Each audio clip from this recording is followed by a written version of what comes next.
हो, हो. मागे हां. बघा ताई मी सूर्याचं सांगितलं होतं, की सूर्याला सगळ्यांनी अर्घ्य द्यावा म्हणून. हो, हो, हो, हो. तर ना ताई, जेव्हा वर्षातनं ना रथसप्तमी ही फक्त 5-6 वेळाच येते. बरोबर, हो. बरोबर. तर या येत्या रविवारी म्हणजे परवाच्या दिवशी ना ते सगळ्यांनी सूर्याची उपासना करावी. अच्छा.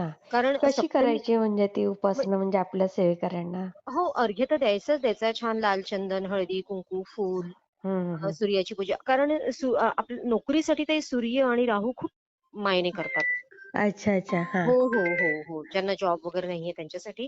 तर त्यांनी हां. सगळ्यांनी काही सूर्याची उपासना परवाच्या दिवशी करावीच करावी. मी नाही अच्छा. म्हटलं पिंपळाच्या पाण्यावर संध्याकाळी भात दाखवावा.